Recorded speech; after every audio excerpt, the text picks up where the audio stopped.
मैं आज जिस एक्टर के साथ बात करने बैठी हूँ, उन्होंने एक्टर के तौर पर दर्ज करवा दिया, अपना जो हुनर है वो दर्ज करवा दिया है। पहले वो डराने के लिए आए और अब वो रुला गए। मैं बात कर रही हूँ विशाल जेठवा की, जिन्होंने शुरुआत तो की थी मर्दानी 2 के उस लड़के से जिसने पता नहीं मतलब कितनों को डरा रखा था। अच्छा पहले आप मिल ही लो। विशाल, अभी बहुत हंसी आ रही है। हाँ देखिए, आपको मैंने डराया, फिर रुलाया, अब हंसाता हूँ थोड़ा, है ना। नहीं, सलाम वेंकी देखने के बाद मुझे सच में सलाम कहने का मन कर रहा है। जिस तरीके से एक किरदार को, मतलब बहुत कुछ करने को नहीं था लेकिन आपने बहुत कुछ कर दिया एक लेटे लेटे एक जगह पर। ये बताइए कि स्क्रिप्ट आपको चुनती है या आप स्क्रिप्ट को चुनते हो? अभी फिलहाल तो ऐसा है कि स्क्रिप्ट मुझे चुनती है, बट अब ऐसा धीरे धीरे मौका आ रहा है जब मैं भी कोशिश करता हूँ कि अपने हिसाब से अपनी चॉइस की स्क्रिप्ट चूज़ करूँ। हाँ, सलाम बैंक ये ऐसा हुआ था कि मुझे नरेशन दिया गया था और वहाँ पे मैंने स्क्रिप्ट को चूज़ किया, और डेफिनेटली मैं कौन होता हूँ ऐसी फिल्म को मना करने वाला। जब मुझे पता चला ऑलरेडी कि काजोल मैम इस फिल्म में मेरी मॉम का कैरेक्टर करने वाले हैं, रेवती मैम फिल्म को डायरेक्ट कर रहे हैं आफ्टर 18 ईयर्स, और धीरे धीरे बस मुझे शुरुआत में इतना ही पता था, और then I wanted to know कि व्हाट इज़ माय पार्ट। और जब मुझे पता चला कि मैं तो वेंकी प्ले करने वाला हूँ, तो डेफिनेटली यस थी। और ये कॉफ़ी हाथ में है ना, मैं आपको एक किस्सा बता ही देता हूँ। क्या हाथ में लेकर झूठ नहीं बोलूँगा। नहीं, कॉफ़ी रिलेटेड किस्सा है, मैं आपको बताता हूँ। मैं जब वहाँ पे गया, मैंने आधा नरेशन सुना और रेवती मैम मुझे देख रहे थे। नरेशन तो उन्होंने 50 बार सुना था, पर वो देख रहे थे ये कैसे रिएक्ट कर रहा है। और साथ में वहाँ पे एक पर्सन थे प्रोडक्शन से, उन्होंने व्हाट विल यू हैव?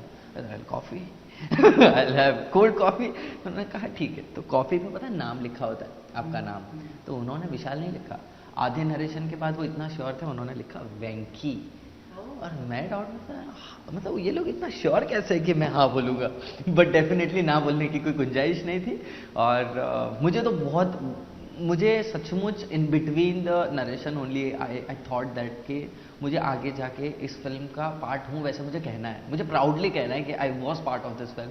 और जब मुझे ये कैरेक्टर, इतना इम्पॉर्टेंट कैरेक्टर ऑफर हुआ, तो यार हाँ, मतलब आपके नाम से फिल्म है। हाँ, ये बहुत बड़ी बात है। शुरू में फिल्म का नाम द लास्ट हुर्रा ही होने वाला था, बट आई थिंक फिर उन्होंने कुछ कॉल लिया और सब कुछ मेरे फेवर में हो गया। वैसे मुखर्जी सिस्टर्स कुछ ज्यादा ही शूट कर रही है ना?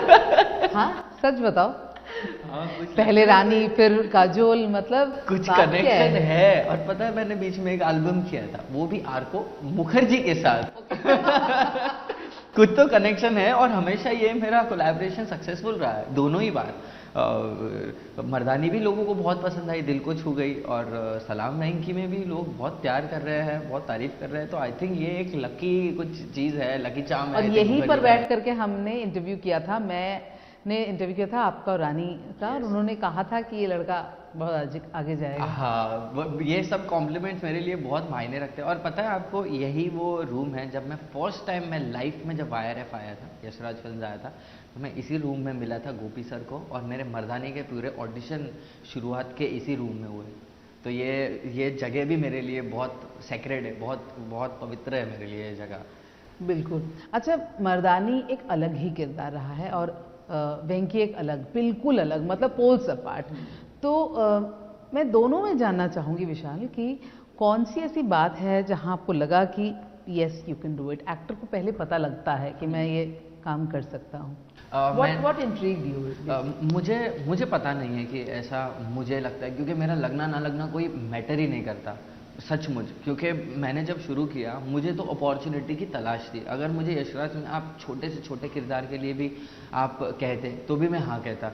तो मुझे ऐसा लगना कि मैं ये कर पाऊँगा या नहीं, ये डाउट होता है डेफिनेटली आपको। मैंने जब टेलीविज़न किया था इतने साल, तो मुझे सिर्फ जब फिल्म में आया तो मुझे सिर्फ यही था कि मेरी quality of performance film level की होनी चाहिए, यशराज लेवल की होनी चाहिए, रानी मैम के साथ मैं स्क्रीन पे खरा उतर पाऊँ उस लेवल की होनी चाहिए। बट मुझे कभी ऐसा नहीं लगा कि क्या, जैसे आपने क्वेश्चन किया, मुझे कभी उस तरीके की ऐसी कोई फीलिंग नहीं आई। हमेशा ही चली बात है। चलो, वो कौन सी बात है वेंकी में जो आपको लगा कि ये मुझे करना है? मुझे वेंकी से मैं बहुत रिलेट करता था। वेंकी पर्सनल लाइफ से नहीं, बट उनकी उनकी और उनके मॉम की जो बॉन्डिंग थी ना, क्योंकि हमारी फिल्म ही मदर सन रिलेशनशिप के बारे में बात करती है, और मैं अपनी पर्सनल लाइफ में अपनी मॉम से बहुत कनेक्टेड हूँ। आई थिंक अब ये सब जगह सब लोगों को पता चल गया है। मेरी मॉम ने सिंगल हैंडेडली जो मेहनत की है, मैंने उनकी जर्नी देखी है। और सुजाता, वेंकटेश की मॉम, उन्होंने भी सिंगल हैंडेडली वेंकटेश की कैसी केयर की है, कितने चैलेंजेस देखे। तो मैं जब भी मैं नरेशन सुन रहा था, तो रेवती मैम ने भी यही सोच के मुझे कास्ट किया। मुझे ये बात बाद में पता चली, बट रेवती मैम ने यही चीज़ देखी कि यार ये विशाल इस कैरेक्टर को कितना कनेक्ट कर पा रहा है, और जब आप कनेक्ट कर पाते हो तब तो आई थिंक और अच्छे से परफॉर्म कर पाते हो। यहाँ का आपने कहा कि आपकी मदर के साथ बॉन्डिंग काम कर मैम ऐसा कोई रिलेटेबिलिटी नहीं है, प्लीज मैम। हमें तो वर्कशॉप करने पड़े, और मैंने टीवी में इतने नेगेटिव रोल नहीं, एक्टर का तो काम ही है हर तरह का किरदार करना, वैसा होना थोड़ी जरूरी थोड़ी है। कम से कम कुछ समय के लिए ऐसा सोचना जरूरी है। जब आप कुछ समय के, जब आप एटलीस्ट कह रहा हूं मैं, एक्शन और कट के बीच में, तब आपको सनी बनना या वेंकटेश बनना या मंगू बनना बहुत ज़रूरी है। आपको बिलीव करना बहुत ज़रूरी है कि आप वो कैरेक्टर है, उस सिचुएशन में आपको अपने आप को रखना, और उस समय पे वो कैरेक्टर जो फील कर रहा होगा वो करना बहुत इंपॉर्टेंट है। वरना आप लोगों को कन्विंस ही नहीं कर पाओगे। अगर आप ही अपने क्राफ्ट पे और अपने कैरेक्टर पे बिलीव नहीं कर रहे हो, अपने डायरेक्टर पे बिलीव नहीं कर रहे हो, तो फिर कहाँ से काम अच्छा निकलेगा? बिल्कुल। तो ये बताओ आगे क्या कुछ साइन वाइन किया है, या लोग बात ऑफकोर्स कर तो रहे हैं? ऑलरेडी इसके सलाम वेंकी के अलावा मैंने 3 फिल्म ऑलरेडी शूट कर ली है। हाँ, और वो मतलब पैंडेमिक में ये काम कर रहे थे? मैं पैंडेमिक के बाद किया मैम। पैंडेमिक तो बहुत ख़राब हुआ मेरे लिए। घर पे बैठे बैठे से फिल्में देखी है मैंने, बट पैंडेमिक के बाद ही मैंने 4 फिल्मों को साइन किया और शूट शुरू किया, और सलाम वेंकी उसमें से फर्स्ट रिलीज़ हुई है, और दूसरी 3 फिल्में हैं अलग जॉनर की, अलग बहुत एक्सपीरियंस डायरेक्टर के साथ, एक्शन वगैरह है गन के साथ, और कुछ पॉजिटिव कैरेक्टर है, कुछ थोड़ा फन एलिमेंट भी है, ह्यूमर है इन सारी चीज़ों में, और हाँ ऐसे डिफरेंट तरीके के रोल है, और सारी थिएट्रिकल रिलीज है। भी एक थिएट्रिकल रिलीज है, ये बड़ी बहुत बड़ी बात है मेरे लिए। यस। चलो जाते जाते मैं जानना चाहूँगी, आपको अगर याद हो तो, जो आपने माँ को गिनती नहीं आती जो आपने वो अगर सुना दे मुझे। जितना भी याद है, मैं जितना भी याद है। गिनती नहीं आती मेरी माँ को यारो, मैं एक रोटी मांगूं वो 2 ही लाती है। जन्नत के हर लम्हों का दीदार किया था जब माँ ने गोद में उठाकर प्यार किया था। सब कह रहे हैं आज माँ का दिन है, ऐसा कौन सा दिन है जो माँ के दिन है। सन्नाटा छा गया था बंटवारे के किस्से में जब माँ ने पूछा बेटा मैं हूँ किसके हिस्से में। एक अच्छी माँ हर किसी के पास होती है, मगर एक अच्छी औलाद हर माँ के पास नहीं होती।